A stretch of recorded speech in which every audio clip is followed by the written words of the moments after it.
পুষ্প two movie ভারতীয় সিনেমার একটি সিনেমা যা মুক্তির মাত্র 10 দিনের মধ্যে 1000 কোটি আয় করেছে। যদিও এই সম্পূর্ণ সিনেমাটি হায়দ্রাবাদ, ওড়িশা, বিশাখাপত্তনম এবং শ্রীলঙ্কায় শ্যুট করা হয়েছে, কিন্তু আপনি কি জানেন যে আমরা চোরাচালানের দৃশ্য ছবিতে দেখা যাবে বাস্তব জীবনে শ্যুট করা হয়নি, তবে সিজিআই এর সাহায্যে সিনেমার সব অ্যাকশন সিকোয়েন্সও একইভাবে শ্যুট করা হয়েছে। এটা ভালো করা হয়েছে, তাই চলুন এই সিনেমার পর্দার পিছনে কিছু আশ্চর্যজনক দেখুন এবং সিনেমার ক্লাইম্যাক্সে কুনাল পান্ডের মতো দেখতে এই ব্যক্তিটিকে আমরা আপনাকে বলবো।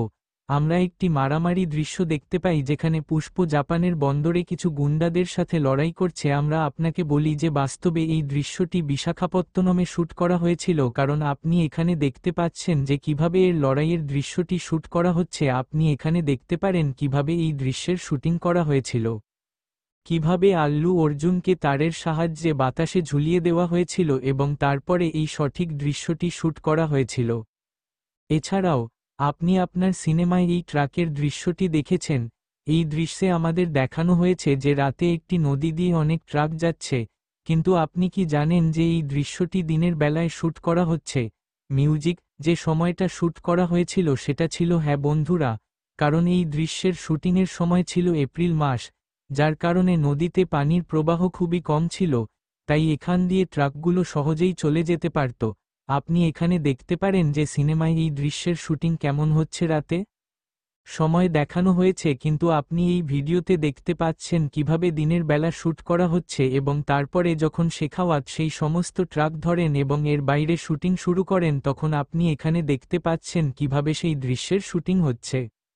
এই দৃশ্যে অনেকগুলি ট্রাক বিস্ফোরিত হয় এবং পড়ে যায় এবং আপনি এখানে দেখতে পারেন যে কিভাবে সেই সমস্ত ট্রাকগুলি এর শুটিংয়ের জন্য বাস্তবে বিস্ফোরিত হয়েছিল এবং এটি ছাড়াও কেশব চলন্ত ট্রাকে ছিলেন। তিনি যখন পুষ্পাকে ফোন করেন, আপনি এখানে দেখতে পারেন কিভাবে সেই দৃশ্যের শুটিং হয়েছে। বন্ধুরা, মুভিটির এই সিকোয়েন্সটি যেখানে শেখাওয়াত একজন ছদ্মবেশী হিসাবে সকলকে ধরা দেয়, সেটি ওডিশার মালকা নাগরী বনে শ্যুট করা হয়েছিল, যেখানে আপনি এখানে দেখতে পারেন যে এই দৃশ্যটি কিভাবে খুব বাস্তব রূপে শ্যুট করা হয়েছে। বন্ধুরা, অবশ্যই সচেতন থাকবেন। পুষ্প দো মুভিতে আমরা যে চন্দন দেখি তা বাস্তব নয়, তাহলে এত চন্দন কিভাবে সিনেমায় এলো? তাহলে চলুন আপনাদের বলি যে এই সব চন্দনের ফেনা বাস্তবে এটির সাহায্যে প্রস্তুত করা হয়েছিল, যা পরে রং করা হয়েছিল যাতে এটি দেখা যায়। বন্ধুরা, আপনি এখানে দেখতে পাচ্ছেন কিভাবে পুষ্পা দো সিনেমার এই গানটির শুটিং হচ্ছে। রশ্মিকা বন্দনা এবং সুকুমার একসঙ্গে মুভি সমস্ত হার্ড অ্যাকশন দৃশ্য যা আল্লু অর্জুনের দ্বারা শ্যুট করা যায়নি তার বডি ডাবল দ্বারা আপনি এই ভিডিওতে দেখতে পাচ্ছেন। সিনেমার এই দৃশ্যের শুটিংয়ের সময় কিভাবে তার পরিবর্তে আল্লু অর্জুনের বডি ডাবল ব্যবহার করা হয়েছিল।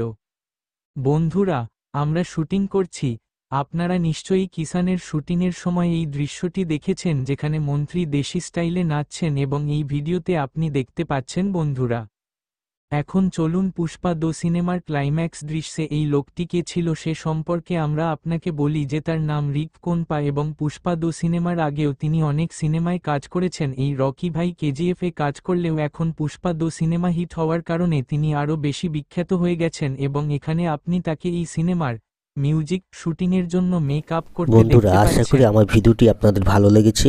আর যদি আমার ভিডিওটি আপনাদের ভালো লেগে থাকে তবে একটা লাইক শেয়ার করতে ভুলবেন না। আর যারা আমার চ্যানেলে নতুন তারা অবশ্যই আমার চ্যানেলটিকে সাবস্ক্রাইব করে রাখুন।